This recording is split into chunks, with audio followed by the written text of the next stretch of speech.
Hello friends, I am सिमरन। आज आप करन लगे एक्सरसाइज 1.1 ਦਾ ਪਾਰਟ 3। ਆਪਾਂ ਪਹਿਲਾਂ ਦੋ ਪਾਰਟ ਕੀਤੇ ਹੈ। ਫਰਸਟਲੀ ਇਹ ਚੈਪਟਰ ਰੀਅਲ ਨੰਬਰ ਚ ਆਪਾਂ ਪਹਿਲਾਂ ਰੀਅਲ ਨੰਬਰ ਦੀ ਫਰਸਟ ਪਾਰਟ ਦੇ ਵਿੱਚ ਇੰਟਰੋਡਕਸ਼ਨ ਕੀਤੀ ਹੈ। ਸੈਕਿੰਡ ਪਾਰਟ ਦੇ ਵਿੱਚ ਮੈਂ ਤੁਹਾਨੂੰ ਫਾਰਮੂਲੇ ਬਾਰੇ ਦੱਸਿਆ ਸੀ, ਇਕਲੂਡੀਅਨ ਡਿਵੀਜ਼ਨ ਐਲੋਗਰਿਥਮ। ਜੇ ਤੁਸੀਂ ਉਹ ਵੀਡੀਓ ਨਹੀਂ ਦੇਖੀ, ਪਹਿਲਾਂ ਸੈਕਿੰਡ ਪਾਰਟ ਦੇਖੋ, ਫਿਰ ਤੁਹਾਨੂੰ 1.1 ਦੇ ਕੁਐਸਚਨ ਸਮਝ ਆਉਣਗੇ। ਚਲੋ ਆਪਾਂ ਅੱਜ ਸਟਾਰਟ ਕਰਦੇ ਹਾਂ। Use Euclidean division algorithm to find HCF find करना। ਆਪਾਂ HCF ਆਪਾਂ ਛੋਟੀ ਕਲਾਸਿਸ ਵਿੱਚ ਵੀ ਕੀਤਾ ਹੋਇਆ ਹੈ। HCF ਕੀ ਹੁੰਦਾ ਹੈ? HCF ਹੁੰਦਾ ਆਪਣੇ ਕੋਲ ਹਾਈਐਸਟ ਕਾਮਨ ਫੈਕਟਰ। ਫੈਕਟਰ ਦੇਖਦੇ ਹਾਂ ਜਦੋਂ ਆਪਾਂ ਕਹਿੰਦੇ ਆਪਾਂ ਕਿਸੇ ਚੀਜ਼ ਦੇ ਫੈਕਟਰ ਬਣਾ ਰਹੇ ਹਾਂ, ਹਨਾ। ਚਲੋ ਆਪਾਂ ਦੇਖਦੇ ਹਾਂ ਇਹਨੂੰ। ਫਰਸਟ ਆਪਣੇ ਕੋਲ ਸਟੇਟਮੈਂਟ ਹੈ 135 ਐਂਡ 225। ਚਲੋ ਆਪਾਂ ਕਰਦੇ ਹਾਂ ਫਰਸਟ ਸਮ 135 ਐਂਡ 225। ਇਹਦੇ ਵਿੱਚ ਆਪਾਂ ਸਭ ਤੋਂ ਪਹਿਲਾਂ ਵੇਖਣਾ ਹੈ ਕਿ ਇਹਨਾਂ ਵਿੱਚ ਛੋਟੀ ਟਰਮ ਕਿਹੜੀ ਹੈ। ਆਪਣੇ ਕੋਲ ਛੋਟੀ ਟਰਮ ਕਿਹੜੀ ਹੈ? ਜਿਵੇਂ 135 ਹੈ, ਇਹ ਆਪਣੇ ਕੋਲ ਇੱਕ ਛੋਟੀ ਟਰਮ ਹੈ, ਹਨਾ। 225 135 ਤੋਂ ਜ਼ਿਆਦਾ ਵੱਡਾ ਹੁੰਦਾ ਹੈ। ਆਪਾਂ ਪਹਿਲਾਂ ਇਹ ਵੇਖਣਾ ਹੈ ਕਿ ਇਹਦੇ ਵਿੱਚ ਸਾਡਾ ਛੋਟੀ ਟਰਮ ਕਿਹੜੀ ਹੈ। ਠੀਕ ਹੈ, ਇਹਦੇ ਸਭ ਤੋਂ ਛੋਟੀ ਟਰਮ ਕਿਹੜੀ ਹੈ? ਜਿਹੜੀ ਵੱਡੀ ਟਰਮ ਆ ਆਪਾਂ ਉਹਨੂੰ ਨਹੀਂ ਲੈਣਾ, ਜਿਹੜੀ ਛੋਟੀ ਟਰਮ ਆਪਾਂ ਉਹਨੂੰ ਲੈਣਾ। ਜਿਹੜੀ ਵੱਡੀ ਟਰਮ ਆਪਾਂ ਨੂੰ ਡਿਵੀਡੈਂਟ ਲਵਾਂਗੇ ਤੇ ਜਿਹੜੀ ਛੋਟੀ ਟਰਮ ਆਪਾਂ ਨੂੰ ਡਿਵਾਈਜ਼ਰ ਲਵਾਂਗੇ।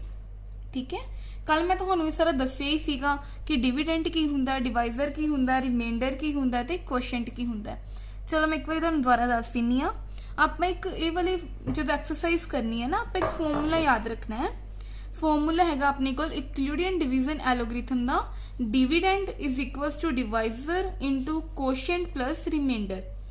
ਆਪਾਂ ਦੇਖਦੇ ਹਾਂ ਜਿਹੜੀ ਵੱਡੀ ਟਰਮ ਹੁੰਦੀ ਹੈ ਆਪਾਂ ਨੂੰ ਡਿਵੀਡੈਂਟ ਲੈਣਾ ਹੁੰਦਾ ਹਮੇਸ਼ਾ, ਤੇ ਜਿਹੜੀ ਛੋਟੀ ਇਧਰਲੀ ਸਾਈਡ ਆਪਾਂ ਨੂੰ ਡਿਵਾਈਜ਼ਰ ਲੈਣਾ ਹੁੰਦਾ। ਫਿਰ ਜਦੋਂ ਆਪਾਂ ਡਿਵਾਈਡ ਕਰਦੇ ਆ, ਜੋ ਆਪਣੀ ਚੀਜ਼ ਇਧਰਲੀ ਸਾਈਡ ਟਰਮ ਆਉਂਦੀ ਆ ਆਪਾਂ ਉਹਨੂੰ ਕੋਸ਼ੈਂਟ ਲੈਂਦੇ ਆ, ਜਿਹੜਾ ਆਪਣੇ ਕੋਲ ਨੀਚੇ ਬਚਦਾ ਉਹਨੂੰ ਆਪਾਂ ਰਿਮਾਈਂਡਰ ਲੈਂਦੇ ਆ। ਹੁਣ ਆਪਾਂ ਕਰਦੇ ਆ ਫਰਸਟ ਕੁਐਸਚਨ ਆਪਾਂ 135 ਐਂਡ 225। ਸਭ ਤੋਂ ਪਹਿਲਾਂ ਆਪਾਂ ਛੋਟੀ ਟਰਮ ਵੇਖਣੀ ਹੈ। ਜਿਹੜੀ ਛੋਟੀ ਟਰਮ ਆ ਆਪਾਂ ਉਹਨੂੰ ਡਿਵਾਈਜ਼ਰ ਲੈਣਾ ਤੇ ਜਿਹੜੀ ਵੱਡੀ ਟਰਮ ਆ ਆਪਾਂ ਉਹਨੂੰ ਡਿਵੀਡੈਂਟ ਲੈਣਾ। ਠੀਕ ਹੈ, ਹੁਣ ਆਪਾਂ ਲੈਣੇ ਆ ਜਿਹੜੀ ਵੱਡੀ ਟਰਮ ਆ ਮੈਂ ਉਹਨੂੰ ਆਪਾਂ ਡਿਵੀਡੈਂਟ ਲੈ ਲਿਆ ਤੇ ਜਿਹੜੀ ਛੋਟੀ ਟਰਮ ਆ ਆਪਾਂ ਨੂੰ ਡਿਵਾਈਜ਼ਰ ਲੈ ਲਿਆ। ਹੁਣ ਆਪਾਂ ਡਿਵਾਈਡ ਕਰਨਾ ਹੈ। ਹੁਣ ਦੇਖਦੇ ਹਾਂ ਡਿਵਾਈਡ ਕਰਨ ਲੱਗਿਆ। ਫਰਸਟਲੀ ਆਪਾਂ ਦੇਖਦੇ ਹਾਂ 135 ਆ ਗਿਆ, 135 1 135 ਹੈ ਨਾ। ਫਿਰ ਆਪਾਂ ਇੱਥੋਂ ਕੀ ਕਰਾਂਗੇ, ਆਪਾਂ ਮਾਈਨਸ ਕਰਾਂਗੇ। 5 ਚੋਂ 5 ਗਏ, ਆਪਣੇ ਕੋਲ ਕੀ ਆ ਗਿਆ 0। ਆਪਾਂ ਮਾਈਨਸ ਕਰ ਦੇਣਾ, ਆਪਣੇ ਕੋਲ ਕੀ ਆਂਦਾ ਪਿਆ। ਠੀਕ ਹੈ, ਉਵੇਂ ਆਪਾਂ ਇਹਦੇ ਵਿੱਚ ਉਵੇਂ ਲਿੱਤਾ, ਇਧਰੋਂ ਕੈਰੀ ਲਿੱਤਾ, ਕੀ ਬਣ ਗਿਆ 12। 12 ਚੋਂ 3 ਗਏ, ਆਪਣੇ ਕੋਲ ਕੀ ਬਣ ਗਿਆ 90। ਠੀਕ ਹੈ, ਹੁਣ ਆਪਾਂ 135 ਨਾਲ ਜਦੋਂ ਡਿਵਾਈਡ ਕਰਦੇ ਹਾਂ ਆਪਣੇ ਕੋਲ 90 ਨਹੀਂ ਆਂਦਾ, ਆਪਾਂ ਰਿਮਾਈਂਡਰ ਦੇਖਣਾ ਹੈ। ਜਦੋਂ ਆਪਾਂ ਇਹ ਵਾਲਾ ਮੈਥਡ ਲਗਾਉਂਦੇ ਆ ਨਾ, ਆਪਾਂ ਇਹਨੂੰ ਸਮ ਨੂੰ ਉਦੋਂ ਤੱਕ ਸੋਲਵ ਕਰਨਾ ਹੈ ਜਦੋਂ ਤੱਕ ਆਪਣੇ ਕੋਲ ਰਿਮਾਈਂਡਰ ਹੈ ਜਿਹੜਾ 0 ਨਹੀਂ ਆਉਂਦਾ, ਹਨਾ। ਚਲੋ ਆਪਾਂ ਹੁਣ ਦੇਖਦੇ ਹਾਂ। ਹੁਣ ਜਿਹੜਾ ਆਪਣੇ ਕੋਲ ਡਿਵਾਈਜ਼ਰ ਹੁੰਦਾ ਆਪਾਂ ਨੂੰ ਨੈਕਸਟ ਇੱਥੇ ਆਪਾਂ ਡਿਵੀਡੈਂਟ ਮੰਨ ਲੈਣਾ। ਆਪਾਂ ਇਹਨੂੰ ਡਿਵੀਡੈਂਟ ਮੰਨ ਲਿਆ। ਹੁਣ ਠੀਕ ਹੈ, 92 ਦਾ ਤਾਂ 180 ਹੋ ਜਾਂਦਾ, ਹਨਾ। ਆਪਾਂ ਫਿਰ ਇਹਨਾਂ ਵੱਡੀ ਵੈਲਿਊ ਹੋ ਜੂ, ਆਪਾਂ ਡਿਵਾਈਡ ਕਰਨਾ ਹੈ ਤਾਂ 91 ਦਾ 90। ਹੁਣ ਆਪਾਂ ਇੱਥੇ ਫਿਰ ਮਾਈਨਸ ਹੀ ਕਰਾਂਗੇ, ਆਪਣੇ ਕੋਲ ਕੀ ਆ ਗਿਆ 45 ਆ ਗਿਆ। ਹੁਣ ਫਿਰ ਇਹਦੇ ਨਾਲ ਸੋਲਵ ਨਹੀਂ ਹੋ ਰਿਹਾ, ਆਪਾਂ ਇੱਥੇ ਕੀ ਕਰਾਂਗੇ 90 ਹੈ ਜਿਹੜਾ ਉਹਨੂੰ ਆਪਾਂ ਡਿਵੀਡੈਂਟ ਮੰਨਾਂਗੇ ਤੇ 45 ਨੂੰ ਆਪਾਂ ਡਿਵਾਈਜ਼ਰ ਮੰਨਾਂਗੇ। ਹੁਣ 45 2 90, ਆਪਣੇ ਕੋਲ ਇਹ ਪੂਰਾ ਸੋਲਵ ਹੋ ਗਿਆ, ਹਨਾ। ਆਪਣੇ ਕੋਲ ਇਹਦੇ ਵਿੱਚ ਕੀ ਆ ਗਿਆ, ਰਿਮਾਈਂਡਰ ਕੀ ਆ ਗਿਆ, ਆਪਣੇ ਕੋਲ 0 ਆ ਗਿਆ। ਇਹ ਸਮ ਨੂੰ ਆਪਾਂ ਉਦੋਂ ਤੱਕ ਸੋਲਵ ਕਰਨਾ ਹੈ ਜਦੋਂ ਤੱਕ ਆਪਣੇ ਕੋਲ ਰਿਮਾਈਂਡਰ 'ਚ 0 ਨਹੀਂ ਆਉਂਦਾ। ਹੁਣ ਆਪਣੇ ਕੋਲ 0 ਆ ਗਿਆ, ਆਪਾਂ ਇਹਨੂੰ ਲਿਖਣਾ। ਆ ਫਾਰਮੂਲਾ ਜਿਹੜਾ ਤੁਹਾਨੂੰ ਦੱਸਿਆ ਸੀ ਮੈਂ, dividend is equals to divisor into quotient plus remainder, ਆਪਾਂ ਇਹ ਵਾਲੇ ਫਾਰਮੂਲੇ 'ਚ ਨਾਲ ਹੀ ਵੇਖਦੇ ਆ। ਦੇਖੋ ਆਪਣੇ ਕੋਲ ਪਹਿਲਾਂ ਡਿਵੀਡੈਂਟ ਕਿੰਨਾ ਸੀ 225, ਆਪਣੇ ਕੋਲ ਡਿਵਾਈਜ਼ਰ ਕਿੰਨਾ ਸੀ 135 ਇਨਟੂ 1 ਪਲੱਸ 90, ਕਿਉਂਕਿ ਰਿਮਾਈਂਡਰ ਆਪਣੇ ਕੋਲ ਕੀ ਆ ਗਿਆ ਸੀ 90 ਆਇਆ ਸੀ। ਹੁਣ ਦੂਜਾ ਆਪਾਂ ਕੀ ਕੀਤਾ ਸੀ 135 ਸੀ ਜਿਹੜਾ ਆਪਾਂ ਨੂੰ ਡਿਵੀਡੈਂਟ ਮੰਨ ਲਿਆ ਸੀ, ਤੇ ਆਪਣੇ ਕੋਲ ਡਿਵਾਈਜ਼ਰ ਕੀ ਸੀਗਾ 90 ਨਾਲ ਆਪਾਂ ਡਿਵਾਈਡ ਕੀਤਾ ਤਾਂ 90 ਕੀ ਹੋਊਗਾ ਆਪਣੇ ਕੋਲ ਡਿਵਾਈਜ਼ਰ ਹੋਊਗਾ। फिर अपने कोल क्वेश्चन की आया सी 1 आया सी, अपने को रिमाइंडर किहड़ा बचिया सी 45। हुण नैक्सट केस दे विच आपां की कीता सी 90 नूं डिविडेंट लिता सी, 45 नूं आपां डिवाइजर लिता सी। 45 2s उवें आपां जिहड़ा 2 अपने कोल क्वेश्चन आ गया सी ते रिमाइंडर अपने कोल की बच गया सी 0। एक मैं जिहड़ी प्रीवियस वीडियो सी पार्ट 2 उहदे विच मैं दस्सिया सी कि अपना ये मैथड सही होया कि नहीं होया। आपां चैक करन लई की करदे आ, उवें 135 इंटू 1 135 विच 90 आपां ऐड करदे आ, अपने कोल आही टर्म बन जाती है 225। उवें हर केस दे विच एवें ही है, तुसीं चैक भी कर सकते हो इस मैथड नाल। हुण आपां HCF वेखना सी, है ना, आपां वेखना सी HCF ऑफ 135 एंड 225 दा। HCF अपने कोल की हुंदा हाईएस्ट कॉमन फैक्टर। HCF अपने कोल हुंदा हाईएस्ट कॉमन फैक्टर। आपां इहदे विच HCF फाइंड करना है। HCF की होगा जदों आपां डिवाइड करदे हां, जदों अपने कोल रिमाइंडर है जिहड़ा 0 आ जे, उस केस दे विच आपां वेखना है कि अपने कोल जिहड़ा सीगा डिवाइजर की सी, आपां डिवाइजर वेखना है। हुण इत्थे अपने कोल डिवाइजर की सी 45। आपां वेखना है किहड़े डिवाइजर नाल जदों आपां इहनूं डिवाइड कीता कि रिमाइंडर अपने कोल 0 आ गया, मीनस इहदा हाईएस्ट कॉमन फैक्टर की सी 45 सी। क्लीयर? तां करके इत्थे अपने कोल आंसर की आ गया 45 आ गया। मैं एक बार इहनूं रिपीट करदी हां। आपां यूक्लिडियन डिवीजन एलोगरिथम फाइंड करना सी।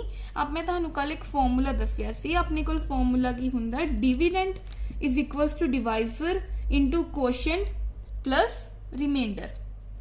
तुहानूं दस्सिया सी डिविडेंट किहड़ा हुंदा सी, आह वाला, डिवाइजर इधरली साइड जिन्ना आपां डिवाइड करदे हां, कोशेंट जिहड़ी इधरली साइड टर्म आउंदी सी ते एक अपने कोल इत्थे टर्म आउंदी सी। आपां जदों उहनूं माइनस करदे अपने कोल इत्थे की है रिमाइंडर बच जांदा है। HCF दे विच आपां की करना है, आपां उदों तक सॉल्व करना है जदों तक जिहड़ा अपने कोल रिमाइंडर आ वो 0 नहीं आउंदा। जिहड़ा अपने कोल रिमाइंडर आ वो 0 नहीं आउंदा। हुण इस केस दे विच आपां वेखना है कि सब तो छोटी टर्म किहड़ी है, 135 छोटा जां 225 छोटा। हुण अपने कोल छोटा कौन सी, सारे दोवां टर्म्स दे विचों 135 अपने कोल स्मॉल वैल्यू सी। दैन आपां की करना है, जिहड़ी अपने कोल स्मॉल वैल्यू नूं आपां डिवाइजर मनना है ते जिहड़ी थोड़ी लार्ज वैल्यू सी उहदे नालों आपां नूं डिविडेंट मनना है। इधरली साइड फिर अपने कोल की आ गया सी कोशेंट, जदों आपां इहनूं माइनस करदे आ अपने कोल की आ गया सी 90 आ गया सी। हुण 90 इसदा फैक्टर नहीं बनदा सी तां आपां 135 सी जिहड़ा आपां नूं की करना सी डिविडेंट ले लिया, उवें कीता सॉल्व, फिर 45 आ गया, फिर 90 अपने कोल सीगा जिहड़ा उहनूं आपां डिविडेंट ले लिया। आपां इस केस दे विच वेखना है कि किहड़े डिवाइजर नाल आपां डिवाइड कीता कि अपने कोल जिहड़ा रिमाइंडर है 0 बच गया। तां 45 नाल होया सी, तां करके इस क्वेश्चन दा आंसर अपने कोल की है 45 है। हुण नैक्सट स्टेटमेंट वेखदे आं आपां। नैक्सट स्टेटमेंट दे विच दोवां टर्म्स नालों छोटी टर्म्स किहड़ी है 196। सो जी 196 आ उहनूं आपां की करांगे डिवाइसर मान लांगे ते जिहड़ा लार्ज वैल्यू सी उहनूं आपां की करांगे डिविडेंट मान लांगे। ठीक है, फिर आपां उवें इहनूं डिवाइड करांगे। 196 वंस 196 उवें माइनस कर दांगे, अपने कोल माइनस करके ही आ जाऊगा 186। ये मैं पहला आप सॉल्व करके रखा सीगा, कैलकुलेशन कीती सी। हुण आपां 2 आ जिहड़ा उहनूं आपां नीचे ले आवांगे, फिर आपां डिवाइड करांगे उवें 9 से सॉल्व हो रहा है 1764। आपां उवें माइनस करांगे, फिर अपने कोल टर्म किहड़ी आ रही है 98 अपने कोल बच रहा है, फिर आपां 0 नूं की थल्ले लैके आवांगे। ठीक है, फिर आपां इहनूं सॉल्व कीता, अपने कोल आह बच गया। हुण ये आपां सॉल्व किया, अपने कोल रिमाइंडर सीधा ही 0 आ गया, है ना। तो हुण आपां वेखना HCF ही वेखना आपां, HCF ऑफ 196 एंड 38220 दा। हुण अपने कोल इत्थे की आऊगा, HCF भी अपने कोल 196 ही आऊगा, बिकॉज 196 ही अपने कोल एक हाईएस्ट कॉमन फैक्टर है जिंदे नाल डिवाइड करन ते अपने कोल 0 आ जांदा है। आपां ओही वेखना है कि किहड़े डिवाइजर नाल आपां सॉल्व करदे हां कि अपने कोल ਜਿਹੜਾ ਮਤਲਬ ਰਿਮਾਈਂਡਰ ਹੈ 0 ਆਉਂਦਾ ਹੈ। ਇਸ ਲਈ ਹਾਈਐਸਟ ਕਾਮਨ ਫੈਕਟਰ ਆਪਣੇ ਕੋਲ ਕੀ ਹੋ ਗਿਆ 196 ਹੋ ਗਿਆ।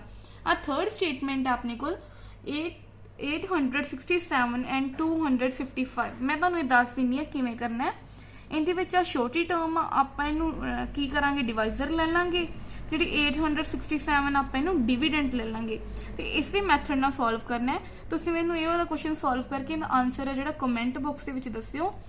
ਨਹੀਂ ਤਾਂ ਜੇ ਤੁਹਾਡੇ ਤੋਂ ਸੋਲਵ ਨਹੀਂ ਹੁੰਦਾ ਤੇ ਮੈਂ ਨੈਕਸਟ ਵੀਡੀਓ ਦੇ ਵਿੱਚ ਇਹ ਵਾਲਾ ਤੁਹਾਨੂੰ ਕਰਵਾ ਦੂੰਗੀ।